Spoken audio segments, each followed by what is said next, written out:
이제 마지막 강의가 될 것 같습니다. 우리 지금 가등법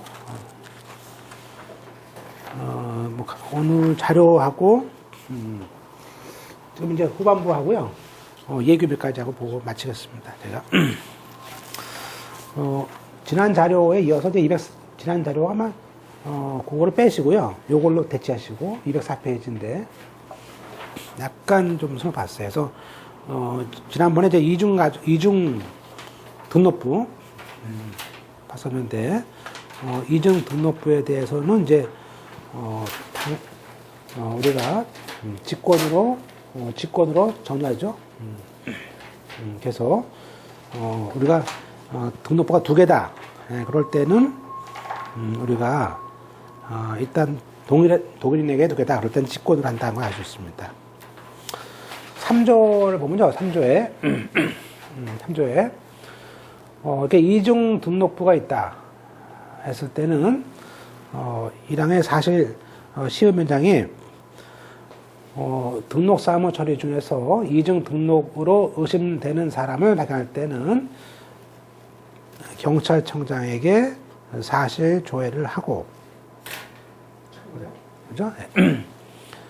그리고 2항에 시장 등이 이제 그 사실 조회 회보를 이제 올 거 아닙니까? 그리고 또 검사 수사기관 장으로부터 의심된다라는 자료를 통지받았을 때 그런 걸 토대로 해서 이중 돼 있다. 그럴 때는 한 달 안에 본인에게 이중 등록부니까 정리하라라고 통지를 합니다. 하죠? 그래도 근데 이제 이 상황에 이러한 통지를 할 수 없거나 하여도 결국에는 그 기간 안에 정정 신청을 하거나 실제는 허가를 받아야 되죠. 허가 접수 같은 것들이 없다면 당연히 감독법원에 이중 등록에 대한 말소 허가를 신청을 합니다. 그러니까 이제 우리가 이중 등록은요 말소 허가 사항이다 보시면 되겠죠. 네, 됐습니다. 그래서 다음 페이지 말소 그랬을 때는 이제 폐쇄를 허가받아서 지체 없이 폐쇄를 합니다. 이렇게 크게 뭐 이거 아니면 그렇게 외우고 싶은 건 없어요. 그 다음에 이제 우리가 밑에 출생 날짜 고치는 거.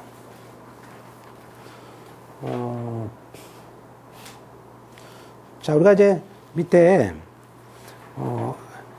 출생 날짜 정정에 대한 것들이 있죠. 밑에 보겠습니다. 그래서 1번에 가족관계 등록부에 기록된 출생 연월이 실제와 달아서 정리할 때. 가번 친생자 그 부존재 확인 판결로 가족관계 등록부가 폐쇄된 경우가 있죠. 그럴 때는 새롭게 창설을 하거나 출생 신고를 하는 경우가 있습니다. 그러므로 그렇게 함에 따라서 등록부에 있는 출생 날짜가 안 맞는 경우가 있지 않습니까? 그럴 때는 자료를 가져오면은 실제 출생한 날짜로 신고할 수 있어요. 이렇게. 그리고 두 번째는 민법상 남편과 혼인중개자로 그러니까 혼인중개 아이가 나왔죠. 그래서 혼인중개자로 추정됐는데 그 출생 날짜를 허위로 해서 다른 사람의 혼인중개자로 신고를 해서 만든 경우가 있습니다. 그럴 때는 그러한 등록부는 무효죠.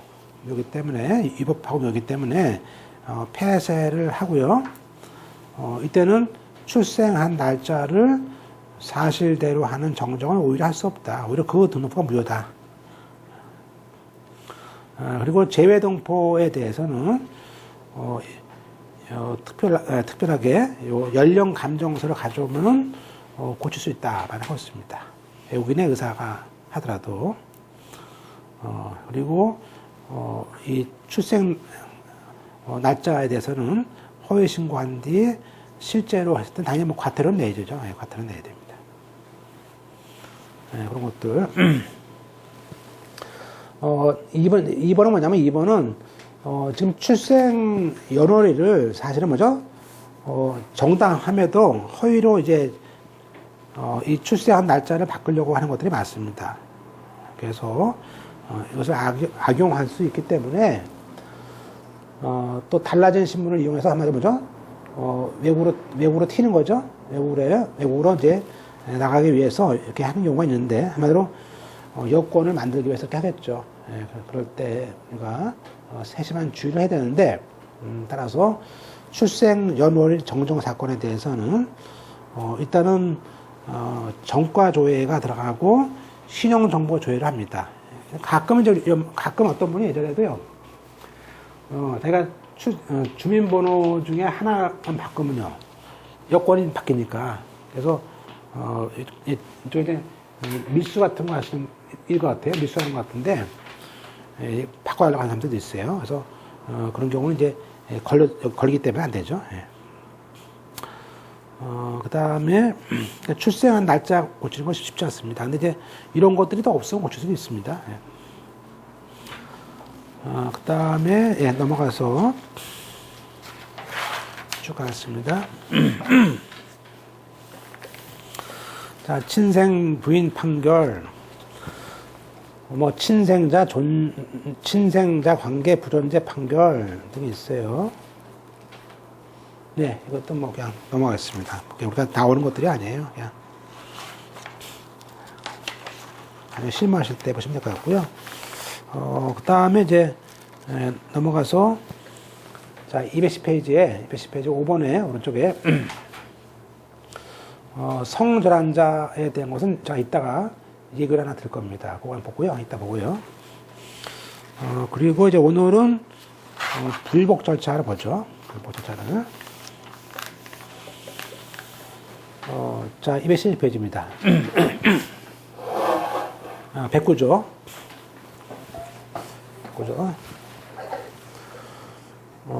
자, 1항. 그 등록 사건의 이항계는 시읍면장의 처분이죠. 위법 부당한 처분에 대해서 시읍면장에 대한 처분에 대해서 가정법원에 신청할 수 있다. 그래서 따라서 이 신청받은 법원은 신청 서류를 시읍면장에게 보냅니다. 우리가 이제 이거랑 뭐냐면 우리가 부동산 등기법이라든지 상업등기라든지 공탁사건은요 여기에 대한 불복은 뭐죠? 등기소나 공탁소나 상업등기소를 거쳐서 법원에 가요. 그죠? 이렇게. 그죠? 그래서 각종 이의신청이라든지 항고를 이 등기소를 거쳐서 가죠. 이렇게. 그런데 여기는 이 가족관계 등록법은요, 이거는 어차피 관할이 여기가 아니거든요. 그러니까 지단체가 아니니까 이 지단체를 거치지 않고 바로 그냥 어디로? 바로 가정법원으로 가요. 그래서 여기다가 이신청하면요, 이렇게 보냅니다. 이렇게. 그래서 그거 하나 아시면 돼요. 그래서 바로 어디다 한다고요? 가정법원에 신청할 수 있다는 얘기가 나와요. 지금은 옛날에 우리 때는 많이 나왔는데 지금은 약간 좀, 왜냐면 지금은 요즘엔 내게 많기 때문에 안 나오는 것 같아요. 그 다음에 구의견. 의견을 구한다는 뜻이겠죠? 의견을 구한다. 그러면 이제 110조에 1항에 시의면장은 이렇게 신청이 이유 있다고 인정할 때는 집체 없이 처분을 바꾸면 되겠죠? 바꾸고 법원과 신청인에게 통지를 하면 됩니다. 물론 이제 신청이 이유 없다고 인정할 때는 의견을 붙여서 서류를 법원에 반환을 해줍니다. 자, 3번 번에 법원의 결정. 자, 111조 1항. 가정법원은 그 신청이 이유가 없을 때는 각하고요. 이유가 있으면 당연히 관할 시장 등에게 해줘라 라는 처분 명령을 합니다. 이 항의 이러한 각하나 처분 재판은 다 결정 사건이고 시장과 신청인에게 양쪽에 송달을 해줍니다. 물론 이제 이러한 그 결정에 대해서 법령 위반이라는 이유로만 비송법상 항고할 수는 있어요. 항고, 지항고할 수 있죠. 다만 법령 위반이란 이유로 죽으시고 그거로만 할 수 있어요. 항고를. 각종 불복 신청은 비송사건 절차법을 준용합니다. 자, 114조 신고서류의 송부. 시장 등은 등록부에 기록할 수 없는 사건을 제외하고는 그렇죠. 일단 등록부 기록을 마친 신고 서류는 법원에 송부합니다. 우리가 이제 여기서 우리가 보통 이제 신청인이 이 시장 등한테 이렇게 신청서를 접수하거든요. 신청서나 이제 신고라든지 신청서를 접수하면은 여기서 등록부에 기록을 한다며요. 기록을 한 다음에 이 사람의 신청서 서류를요 법원으로 보냅니다. 보내요. 그래서 거기에 그게 이제 114조입니다. 115조 법원은 이렇게 신고 서류가 들어오면은 또 검토하는 거죠. 과연 제대로 했는지 등록부하고 대조를 해서 조사하고 그래서 이 항에 잘못됐을 때는 야 고쳐 이렇게 하는 것이죠. 그 다음에 이제 다음 페이지에 이제 신고 서류에 대한 처리인데 이제 오른쪽에 있습니다. 규칙 68조에 있습니다. 1항에 등록부에 기록을 마친 서류는 이제 한 달마다 이제 구청 공무원들이 시청 공무원들이 법원에 가죠. 법원에 이제 목록을 같이 가져가서 감독법원에 보내줍니다. 그죠? 다음에 나머지는 뭐 요즘엔 잘 안 나오는데 일단 보시고요. 그 다음에 시정 지시가 있고요. 넘어가서 대조하고 있습니다. 다음에 양가로 2번에 이제 규칙 69조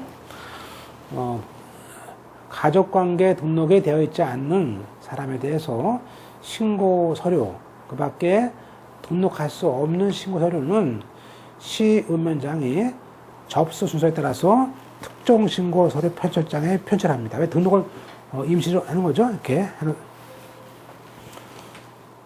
또 사망에 태아 이런 것들이죠. 태아인지 신고, 또 이혼 의사 철회 신고, 혼인 신고, 수리 불가 신고 및 혼인 신고를 한 때는 자녀의 성과 본을 모의 성과 본으로 하겠다라고 할 때는 특정 신고 서류 접수장에 기록을 해서 기록을 해놓습니다. 그래서 밑에 특정 신고 서류의 것들을 또 소개하고 있습니다. 그때 에오라고 했었죠? 그죠? 그죠? 예. 불명자, 태아인지, 인태사, 여긴, 부미정, 별치시고, 이거 다 외워야 됩니다. 열람, 맨 밑에 왼쪽 쭉 가고 있습니다. 그래서, 예. 자, 그 다음에, 오른쪽 42조. 신고인은 수리, 부수리에 대해서 증명서를 요구할 수 있습니다. 청구할 수 있어요. 좀 넘어가고요. 다음에 116조 보고를 그죠? 법원이 보고해라고 명령할 수 있고요.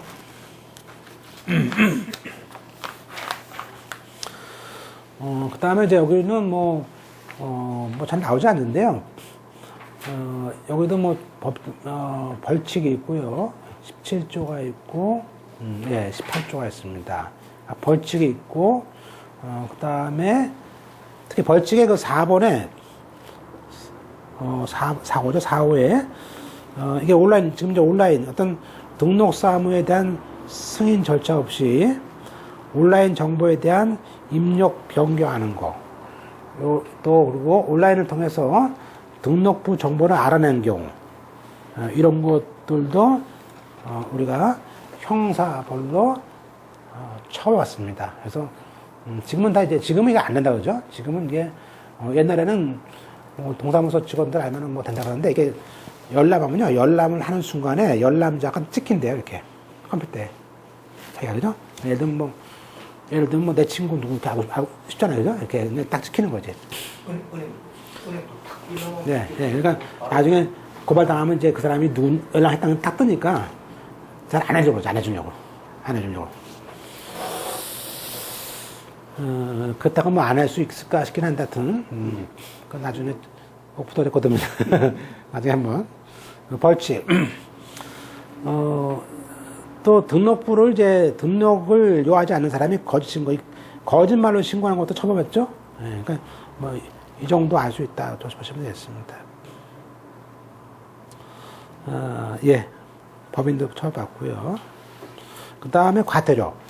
과태료는 이제 우리가, 과태료는 이제 두 가지가 있죠. 뭐냐면, 개인의 과태료 내는 것도 있고요. 신청인들이. 또, 시구 읍면장이 잘못하면요. 시구 읍면장도 과태료 내요. 그래서, 거기에서, 120조, 그 120조의 과태료는 그거는 시읍면장한테 때리는 거예요. 개인이 아니고. 그죠? 120조. 50만 원이죠? 50만 원.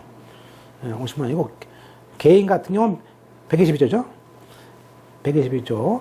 122조가 이제, 그건 5만 원이죠. 보통 이제 개명 같은 거 늦게 하고 그러면요. 5만 원 과태료 나옵니다. 그 다음에 124조. 과태료의 부과징수. 일단은 과태료를 부과하는 사람은 시읍면장한테 권리를 줬습니다. 그런데 예외로 이거 별치고요. 나만 했죠? 이제 바뀌었으니까. 지금 재외국민에 대해서는 이제 지금 별도로 재외국민 등록관이 따로 있지 않습니까? 이쪽에. 그래서 그 사실을 알아요. 알았을 때는 어디가요? 신고 의무자의 등록기준지.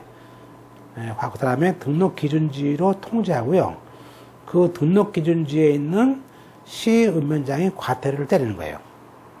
그러니까 재외국민의 경우에는 그 사람이 자기 등록기준지가 제주도야. 그러면요, 여기 있는 센터에서, 그죠? 보고를 해가지고 이렇게 때리는 거죠. 그래서, 그것만 아시면 될 것 같아요. 그리고 이제 끝으로 이제 81조에, 지금 이 각종 전산 정보에 대해서는요, 영구 보존된 것이 있죠? 그걸 별치시고, 영구 보존되는 것은 우리가 얘기하는 5가지. 가족관계 등록부 5가지 하고요. 다음 페이지에 있는 그렇죠? 예. 이 등록부는 없애면 안 됩니다. 그래서 영구 보존이죠. 영구 보존. 그리고 80년짜리 공무원 명부도 80년 보존이고요. 27년짜리 이거는 뭐 접수장, 특종신고 2가지. 뭐 암기까지 필요 없을 것 같습니다. 그냥 그런 게 있다 정도 보시면 돼요. 그 다음에 이제 넘어가겠습니다. 끝으로 이제 219페이지. 지금 이제 외국에서 다 끝났어요. 219페이지입니다. 왼쪽에, 외국에서 거주하는 한국인의 등록신고 절차 얘기죠. 그죠? 지금 이것도 뭐, 지금 이따 배우는 재국민하고 같은데요. 일단 이제 골자는, 하여튼 외국에서, 에 대한 각종 신고는 재외국민에 대해서, 담당하는, 그 재외국민 가족관계 등록사무소, 등록관에게 하면 된다. 뭐 그런 얘기예요. 그래서, 가번에, 언더라인에, 외국에 거주하는 한국인은, 한국에 거주하는 사람과 똑같이, 보호적, 그죠? 뭐 출생신고, 사망신고, 그런 것들이 있으면요, 반드시, 그 등록, 신고를 해야 됩니다. 외국에 있더라도 신고해야 돼요. 그죠? 그래서, 반드시 신고를 해야 됩니다. 그런 얘기예요. 그럴 때, 우리나라에다 아까 하라 그런 얘기죠. 그래서,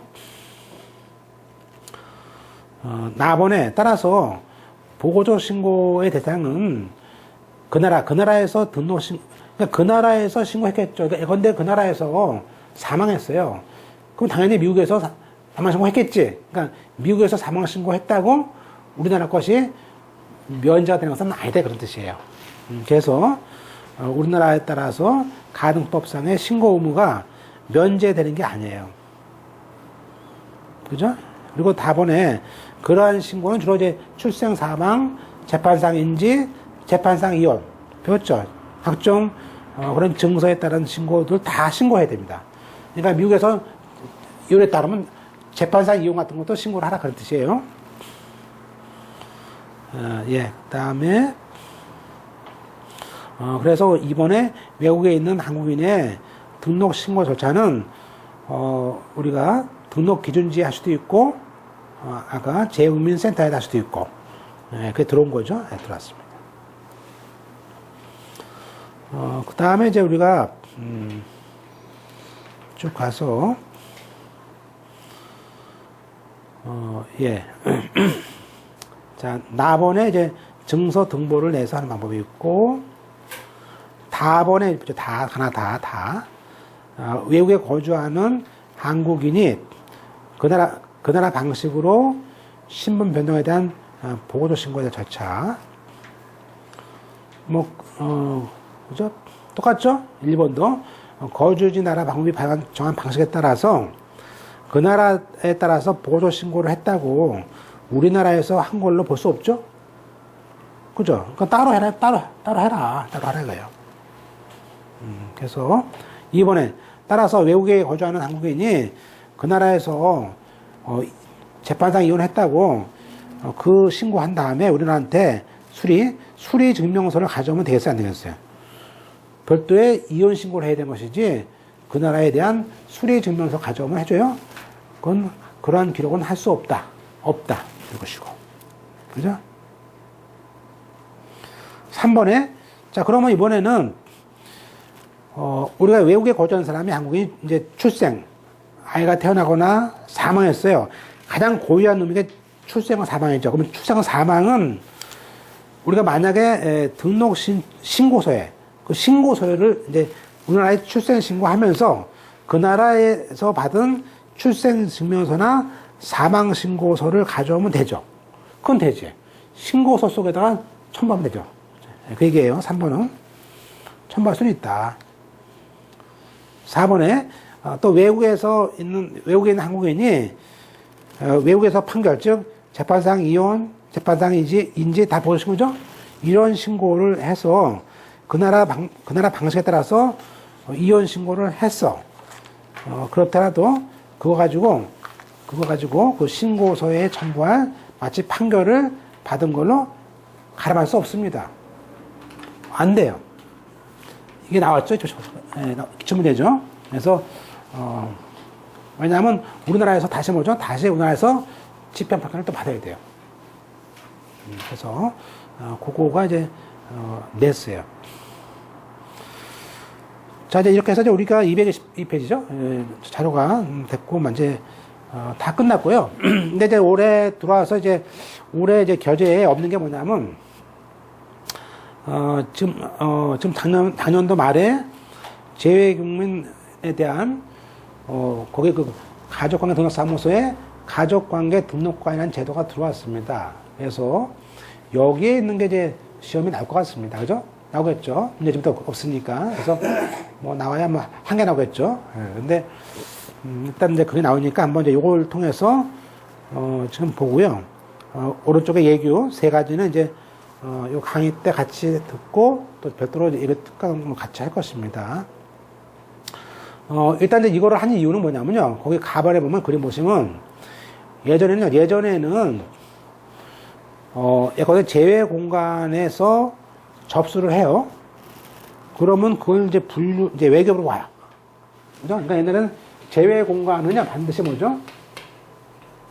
이게 브라질이든 미국이든 뭐든 하여튼 일본이든 무조건 외교부를 거쳐야 돼요.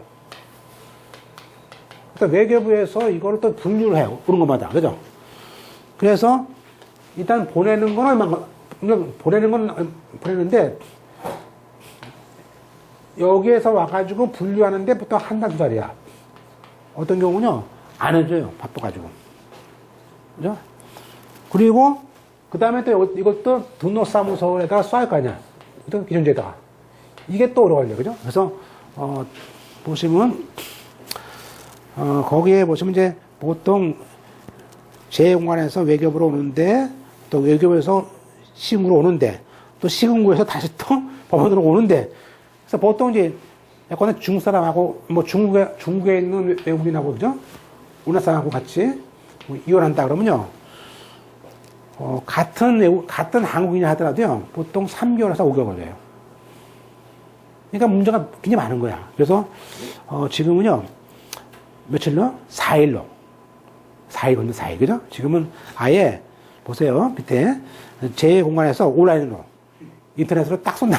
보내면, 한마디로, 우리가 보세요. 여기서 만약에 이혼 신고를 해. 그럼 이거를 스캔 떠가지고 전자로 보냅니다. 인터넷으로. 그럼 그걸 접수하면 되죠. 이렇게.